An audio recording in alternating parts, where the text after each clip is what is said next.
விஜய் சேதுபதியோட தலை மட்டும் கிடைக்குது. அதுக்கப்புறம் மிச்ச பார்ட்ஸ்ல எங்கடா அப்படிங்கிற ஒரு மர்மத்தை உடைக்கிற சீரிஸ் தான் முத்து என்கிற காட்டான். ஒன்லைன் என்ன அப்படின்னா, ஒரு கிராமத்தில் ஒரு போலீஸ் ஸ்டேஷன் இருக்கு. எந்த கேஸுமே பதிவாகல. இதுக்கப்புறம் இந்த ஸ்டேஷன் தேவையா அப்படிங்கிற நேரத்தில் ஒரு கேஸ் பதிவாகுது. அதுதான் இந்த விஜய் சேதுபதியோட தலை. இவர் யாரு, இவருக்கு பின்னாடி என்னென்ன மர்மம் இருந்துச்சு அப்படின்னு சொல்லி நூல் பிடிச்சி விசாரிச்சு போற ஒரு கிரைம் இன்வெஸ்டிகேஷன் த்ரில்லர் சீரிஸ் தான் இந்த முத்து என்கிற காட்டான். 10 எபிசோடு இருக்கிற இந்த சீரிஸ் முதல் 3-4 எபிசோடு நல்லா காமெடியாக கொண்டு போயிருப்பாங்க. மற்ற சில எபிசோட்ஸ்லையுமே அங்கங்கே வர ஒரு சில காமெடி நல்லாவே இருக்கும். 5வது எபிசோடு, 6வது எபிசோடு, 7வது எபிசோடு எல்லாமே இன்வெஸ்டிகேஷனை டீப்பாக கொண்டு போயிருப்பாங்க.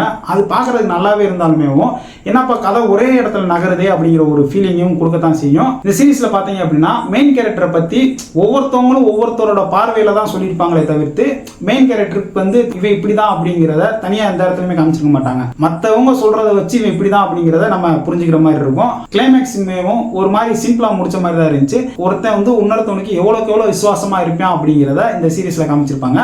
வாய்ப்பு கிடைச்சுன்னா முத்து என்கிற காட்டான் அப்படிங்கிற சீரிஸ் ஜியோ ஹாட்ஸ்டார்ல இருக்கு. பார்த்து என்ஜாய்